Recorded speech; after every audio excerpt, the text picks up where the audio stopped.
আমি তো বাড়ি ছেড়ে পালিয়ে যাইনি খেলার জন্য, আমি তো সেটা মেনেই নিয়েছি। স্পোর্টসম্যানই ছিলাম, ক্রিকেট খেলেছি আমি 16 বছর 17 বছর, আমি ডিভিশনস খেলেছি। বাবার অ্যাজ ইউজুয়াল আমি দেখলাম সেই সেন্টার শকের মতো বাবার চুলগুলো খাড়া হয়ে গেল, আমার ছেলে আবার গেল। সায়নের প্রেমে পড়া বারণ নেই, সায়নের প্রেম নেই, বাট সায়ন করে রোম্যান্টিক পুরুষ না। সায়নের আছে একজন, তো সে তো অনেকদিন ধরেই আছে। She is my die hard fan, মানে আমি যাই করবো she knows it will be good. কে প্রথম কাছে এসে ফ্লোরেই বসে রয়েছি আমরা, আর আমার সাথে পর্দার রিক মানে সায়নদা রয়েছে। ইতিমধ্যেই সবাই দেখে নিয়েছে প্রোমো এবং খুব ভালো ফিডব্যাক। টুম্পা অডলির পর একদিনেরও গ্যাপ নেই, এক্ষুনি আমি শুনছিলাম, তো এটা একটা কোথাও ব্লেসিং। হ্যাঁ, ডেফিনেটলি ব্লেসিং। আমাদের 28 তারিখ লাস্ট শুট ডেট ছিল টুম্পার, 27 তারিখ হাউস থেকে কল আসে। আমার 29 তারিখ বিকেলবেলা টিকিট ছিল, আমি হিমাচল যাচ্ছিলাম। আমি প্ল্যান করেছিলাম লম্বা ট্রিপ করবো।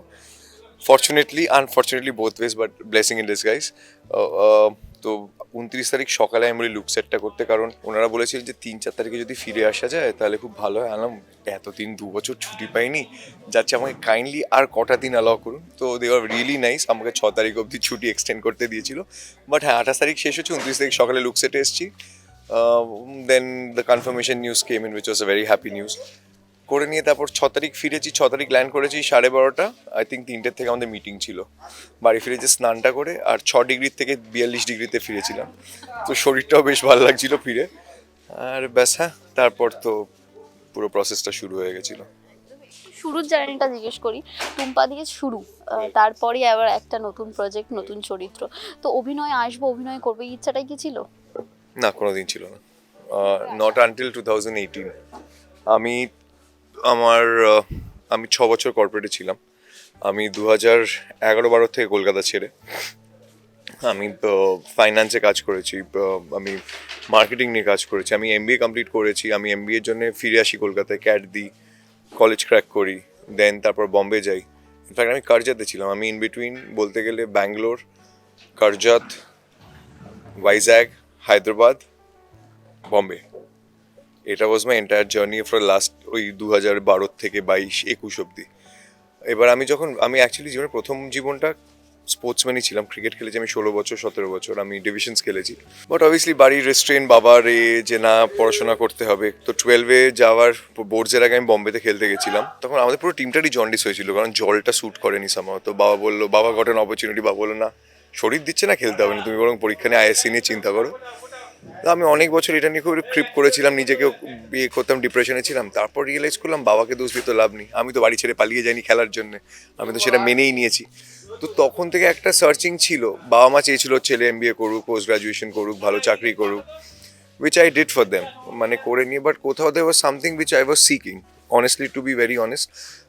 বলতে যতটা ইজি লাগে বা হয়তো ফ্ল্যাশি লাগছে, বাট জিনিসটা অতটা ফ্ল্যাশি না, কারণ মানুষের নিজস্ব কিছু স্পেসেস থাকে যেগুলো মানুষ নিজেরা যদি ভেঞ্চার আউট করে, একটা আনস্যাটিসফাইড জোন থাকে। সেখান থেকে দাঁড়িয়ে 2017-তে যখন 17-18-তে যখন আমি ভাইজ্যাগে, তখন আমি ভাইজ্যাগে থিয়েটারের জন্য খোঁজ নিই। বাট ভাইজ্যাগের mostly Telugu base theatres were going on. তো হিন্দি ইংলিশ না থাকার কারণে আমি সেখানে পাইনি। তো তখন ভায়োলিন শিখি 4 মাসের জন্য, আমার চেলো খুব পছন্দ, চেলোর সাউন্ড। এবার সেই জন্য ভায়োলিন শিখে দেখলাম না, হচ্ছে না।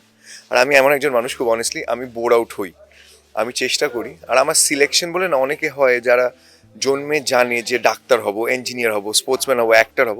আমি একেবারে সেই প্রকৃতি নই। এবার আশা করছি আমি এমন একটা প্রকৃতির মধ্যে, যেটা হয়তো আমরা বেশিরভাগ লোকেরা সাফার করি, যারা জানে না জীবনে কি করতে হবে। হ্যাঁ, কেউ অপশনে করে, কেউ ফোর্সফুলি করে, কেউ সিচুয়েশনের জন্য করে। বাট যদি ফ্রি চয়েস দেওয়া হয় সবাই, কি যেটা তারা যেটা করছে সেটা কি করবে? আমার হয়তো মনে হয় না সেটা। তো আমি দেখলাম কি করা যায়। তাহলে আমি যখন সিলেকশন পারবো না, আমাকে তাহলে এলিমিনেশন করতে হবে। আমার যেটা ইচ্ছা হয় সেটা শিখবো, যদি না হয় তাহলে ওইটা আমার তো খাতা থেকে কমে গেল জিনিসটা। 10-এর থেকে 9, 9-এর থেকে 8। Theatre was the next choice. আমি থিয়েটারে বম্বেতে যাই, আমি ফার্স্ট গিয়ে বম্বেতে একটা থিয়েটার গ্রুপ জয়েন করি। ইট ওয়াজ আ ভেরি স্মল অর্গানাইজেশন, যারা এনএসডি অ্যালুমনাইরা রান করে, বম্বেতেই আছে ডিএন নগরে। ওখানে 3 বছর কাজের সাথে সাথে করি। এবার 3টে বছর আমার জন্য কোনো জিনিস কীরকম কমিটমেন্ট দিয়ে করা, কাজ করছি অ্যাজ ওয়েল অ্যাজ সব করছি। আই ওয়াজ লাইক, না, তার মানে নিশ্চয়ই কোথাও একটা ভালো লাগা রয়েছে। দেন আই রিয়েলাইজ যে আমি হয়তো অভিনয়ের ব্যাপারটা বুঝছি, একটু বুঝতে পারছি, লোকেরা ফিডব্যাক দিচ্ছে। So I felt nice. Then করতে করতে আই রিয়েলাইজ, না, I would want to give this a shot. আমি এখনও, মানে আমার কমিটমেন্টস নেই সেরকম, তো আমি দিতেই পারি। মা জানতো শুধু, বাড়ির আর কেউ। বাবার মাথার চুল খাড়া হয়ে যেত যে বাবা জানতে পারতো ছেলে আবার, কারণ সে খুব খুশি হয়েছে ছেলে সেটেলড হয়েছে, ভালো চাকরি করছে। আবার তারকে টেনশন দেবো? আমি 2020-তে লকডাউনের সময় কলকাতা আসি, তখন ওয়ার্ক ফ্রম হোম চলছিল। তখন বাড়িতে বলি, বাবার অ্যাজ ইউজুয়াল আমি দেখলাম সেই সেন্টার শকের মতো বাবার চুলগুলো খাড়া হয়ে গেল, আমার ছেলে আবার গেল করেনি, but he did not say anything. It's very supportive in that way, but মা অলওয়েজ সাপোর্টেড।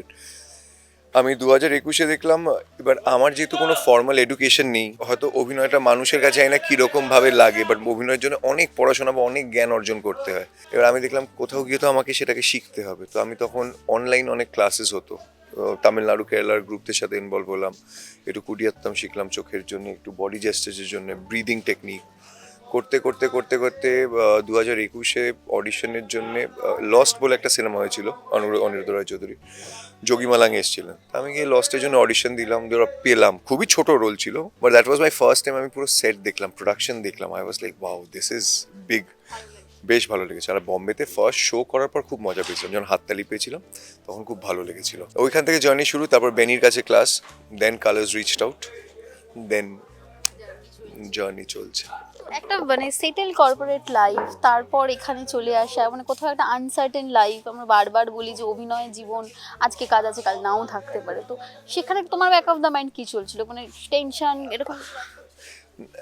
না, আমি মানে আমি ইউজুয়ালি খুব একটা টেনশন নিই না, আমার অ্যাংজাইটি ওরকম নেই।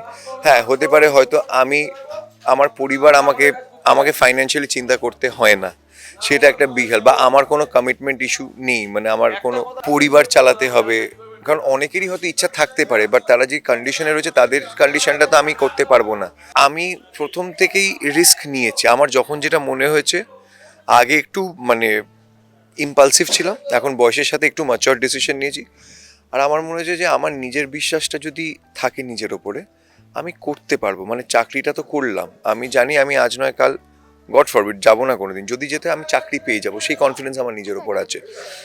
বাট আমি একটা মানে দৈনন্দিন মানুষের সাথে মেশার ক্ষমতাটা রাখি, আমি সেইটা অ্যাকোয়ার করে নেব। হয়তো স্যালারি সেই পাবো না, কিন্তু I can run that show. আমি খুব লোকেদের কথা গায়ে যতটা না মাখতে পারি, আমি একটু বাউন্স অফ করে যেতে, কারণ অনেকে অনেক কথাই বলে, এটা করতে পারবে না, আরে এটা তো এই আছে, ওখানে এই আছে, হ্যান আছে, ত্যান আছে। আমার কম্পিটিশন আমার সাথে। আমি নিজেকে 2 বছর আগে যা দেখেছি, তার থেকে 2 বছর পরে আমি কোথায় দাঁড়িয়ে আছি, এর থেকে বেটার যা আমার ছাড়া কেন আমার পাশের বাড়ির সন্টু কী করলো, পিন্টু কী করলো, হ্যাঁ দিব্যেন্দু কী করলো, আমার তা জেনে কোনো লাভ নেই। ওই কম্প্যারিজনে আমি যাই না। আর এই কাজটা আমি যেটা করছি সেটা আমার খাটনি তো অনেক বেশি বেড়েছে, কিন্তু আমার ভালোবাসার জায়গা বলে আমার হয়তো সেইখানে ওই গায়ে লাগে না। মানে এটা তো যারা ইন্ডাস্ট্রিতে কাজ করে তারাই বুঝতে পারবে কী রকমের এফার্টস যায়। বন্ধুরা বলে কী রে তুই মানে কী করে করছিস, জানলাম ভালো লাগে বলেই হয়তো করতে পারছি, এছাড়া তো কোনো সেকেন্ড অপশন ছিল না। এটা অফিস হলে আমি হয়তো অফিস উড়িয়েই দিতাম এতদিনে, মানে বা আমি ছেড়ে চলে যেতাম হিমালয়ে। তো সেই ক্ষেত্রে দাঁড়িয়ে আই থিঙ্ক ভালো লাগার জায়গায় মানুষ যদি থাকে, সেটাকে নিয়ে চর্চা করে, আই থিঙ্ক মানুষের জীবনে ভালোই হবে। আর দেখুন, অত ভেবে মানে দেখো, ভেবে চিনতে করা উচিত, নট দ্যাট ইম্পালসিভ কিছু। বাট তুমি যতক্ষণ না ঝাঁপাচ্ছ কিছু, দেখুন আমার কাছে অপশন ছিল না, I had to jump to figure out. So I have jump and I am figuring out. ঠিকই তো আছে ওপরওয়ালা, মানে আমি যা করছি, উনি যা দিচ্ছেন, সবাই মিলেমিশে যা করছে, I think it's not bad for দুটো প্রজেক্ট এরকম ব্যাক টু ব্যাক করা। ঠিক আছে, বাকি তো কাজটা শিখছি, কাজটা করছি, কাজটা এনজয় করছি। বাবা ছেলেকে দেখে কি বলেছিল যখন টিভির পর্দায় প্রথমবার দেখে? বাবা ছেলেকে থেকে প্রথমবার যখন বাবা আমাকে দেখে, এক্সাইটেড ছিল। মানে বাবা খুব লেস এক্সপ্রেসিভ মানুষ। প্রথম দিন এপিসোড যখন দেখেছিল, খুব মানে দেখেছে, মানে সবাই দেখছে, সে অতটা মানে এনার্জি না নিয়ে দেখলেও উকি টুকি মেরে মোটামুটি দেখেছে, ভালোই লেগেছিল। আস্তে আস্তেই build up, and recently with this Zee project coming up, এখন তো খুব খুশি। মানে কালার্সেও টুম্পার যখন এবার দুজন এসে 3জন 4জন যখন মানুষ বলতে শুরু করেছে, দেখলাম ওকে ভালো করছে, ভালো লাগছে, এ করে ওনারও ভালো লেগেছে। রিকের তো প্রেমে পড়া বারণ, সায়নের নিশ্চয়ই প্রেমে পড়া বারণ নেই? না, নট রিয়েলি। সায়নের প্রেমে পড়া বারণ নেই, সায়নের প্রেম নেই, বাট সায়ন করে রোম্যান্টিক পুরুষ না। সায়নের আছে একজন, তো সে তো অনেকদিন ধরেই আছে, বাট সায়নের প্রেমে পড়ার বারণ নেই। এই অভিনয় জীবন এবং দুটো ক্যারেক্টার পরপর দেখে সে কি বলছে, মনের মানুষ কি বলছে? সে তো খুবই এক্সাইটেড, ফার্স্ট অফ অল এই মানে আগের প্রজেক্টটা দেখে নি করিনি, অ্যান্ড ইট ওয়াজ লাইক আ বুমার। মানে সে ছিল তখন এখানে যখন এই পুরো জিনিসটা হয়, তো সে খুবই খুশি, খুবই ইলেটেড। মানে সে হচ্ছে আমার বেসিক্যালি আমার সব থেকে বড় ফ্যান যদি হয়ে থাকে, she is my die hard fan. মানে আমি যাই করবো she knows it will be good. তো ওই সাপোর্টটা আমি সবসময় তার কাছ থেকে পেয়ে এসেছি। মানে মা ক্রিটিক ঠিক আছে, বাট ওর কাছে আমি যেন হচ্ছে একদম like I am doing it, যা এটা হবে দেখবি, এটা সুপার হিট হবে, এটা দারুণ হবে। আই এম লাইক তোর মতো ফ্যান যদি আমার বেস হতো পুরোটা, ওয়ান্ডারফুল। তো she is extremely happy about it. এখানে একটা অন্য চরিত্র এবং ভীষণ কেয়ারিং, রিককে যেটা দেখে যেটা মনে হচ্ছে, তো বাস্তবেও কি এরকম কেয়ারিং? হ্যাঁ, জেনুইনলি আমি কেয়ারিং মানুষ। আমি মানুষের প্রতি সহানুভূতিশীল, not out of anything, but I like communicating with people. আমার বাধা কিছু নেই, আমি সব মানুষের সাথেই মনুষ্যত্বটা বজায় রেখে আমি কথা বলি। কারণ যে কোনো মানুষ যে স্তরে যেভাবেই কাজ করছে, আমার একটা প্রথম কথা মনে হয় যে দেখুন সবার, মানে দেখো সবার তো সবার একটা পরিস্থিতির প্রকোপ থাকে। আমি যদি তাকে ভালো ব্যবহার দিই, সে হয়তো হতে পারে খুব নোটোরিয়াস, খুব খারাপ। ইউজুয়ালি আমি আমার লাইফ দিয়ে বলছি, আমি কিন্তু সবসময় ভালো বিহেভিয়ার তাদের থেকে পেয়ে এসেছি। এবার কার কাছে সে ভালো কার কাছে খারাপ সেটা is not my look out. I genuinely give my good affection when I am meeting somebody. That does not mean that I am weak. That does not mean I cannot be aggressive. আমি ওইটা maintain করে চলি যে আমার তরফ থেকে যাতে মানুষ কোনোদিন কোনো কমপ্লেন না পায়। কিন্তু তারপরে যদি কেউ এসে আমাকে খোঁচে, তখন আমি ব্যাপারটা একটু অন্যরকম হয়ে যায়। কিন্তু জেনুইনলি আমি মানুষদের প্রতি, মানুষ যে কেউ সব মানুষের সাথে আমি খুব ভালো, মানে আমার সবার সাথে খুব ভালো রাখবো। মানে আগের সেটে তো, আগের শোয়ে তো সবাই আপ অ্যান্ড ডাউন পুরোটা। আমি এসে এখানে মোটামুটি everyone has become my friend. সবাই কাজ করছে, এত খাচ্ছে, সবাই খাচ্ছে। আমরা না টিভি সামনে আছি, যারা টিভির পেছনে আছে তারাও তো সিমিলার এফার্ট দিয়ে যাচ্ছে।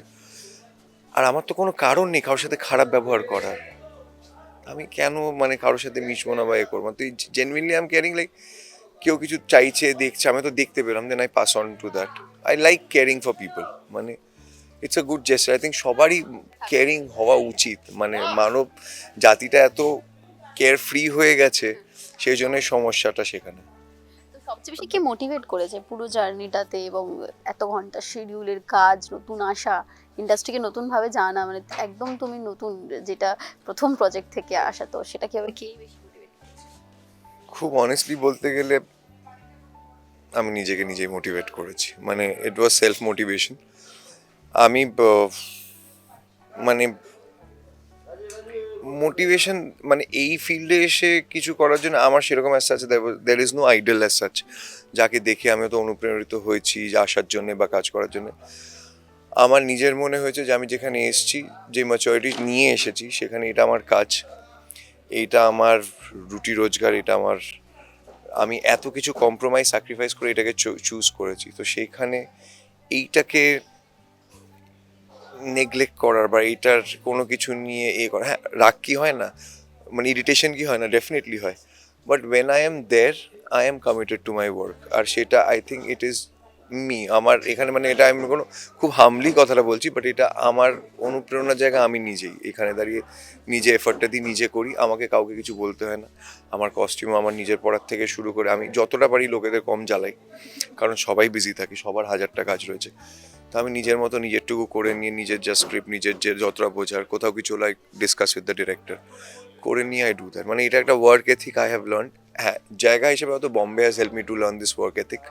শহর হিসেবে সেটা আমি শিখেছি যে কাজটা যখন করবে কাজের সময়টা কাজ করো, কাজের বাইরে যা করো সেটা ওটা করার জন্য। ইন্ডাস্ট্রিতে তেমন কোনো বন্ধু আছে? এখনো অ্যাজ সাচ বন্ধু বলতে আমার, হ্যাঁ আগের শো থেকে তো definitely I have very good people around me. মানে আমার খুব ভালো রিলেশন সৈরীতির সাথে, ডোনার সাথে, দোলনদির সাথে। আমার এখানে ভালো বন্ধু যদি হতে হয়, I think Aniruddha, who played Arka, Aniruddha Gupta, and Biplab da, মানে বিপ্লব দাশগুপ্ত। মানে আমরা তিনজন, আমাদের একটা আলাদা গ্রুপ রয়েছে, আমরা এখনো দেখা করি, আর আমাদের খুব জমিয়ে আড্ডা হয়। আমরা কিছু নিজস্ব কাজ করার চেষ্টা করি নিজের মতো করে। এখানে সে যেমন জিৎ সুন্দর যে কৌশলের রোল করছে, তার সাথে খুব ভালো বন্ধুত্ব তৈরি হয়েছে। অ্যাজ অফ নাও রিয়েল, মানে খুব ভালো বন্ধুত্বর কোর লেন্থে I think Aniruddha, Biplab da, Sairity, they have been very instrument, they very good. Dona. Journey সবে শুরু, জার্নি এভাবেই চলতে থাকুক। আর মিহিকে নিয়েই তো রিক আর মধুবনের জীবনে একটা নতুন মোড়।